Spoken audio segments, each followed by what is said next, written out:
Kumusta sa lahat mga kaibigan sa Velor Channel? Ngayon ipapakita ko paano kumonekta sa remote desktop sa labas ng local network sa internet. Para dito, hanapin sa Google ang Chrome Remote Desktop, pumunta roon at i-click ang Share Your Screen. Ito ang computer na gagamitin natin bilang desktop. I-click ang Install sa ibaba. Sa atin, tayo hindi na kailangan dito. Kaya i-click natin dito. I-click ang Add to Chrome Add. Nagda-download na ang extension. I-click ang Accept and Install.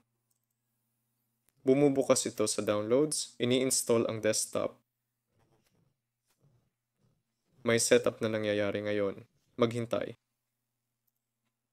Pagkatapos, may Generate Code button. I-click ito para makuha ang code na kailangan. Sa computer na gagamitin, hanapin din ang Chrome Remote Desktop, pumunta sa site at ilagay ang code.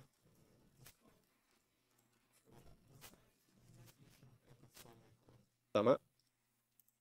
I-click at pindutin ang Connect. Ayun, makikita na ang screen ko dito. I-click ang Share at maaari ka nang magtrabaho. Yun lang. Ako, si Velor. Mag-like at mag-subscribe sa channel. Paalam sa lahat.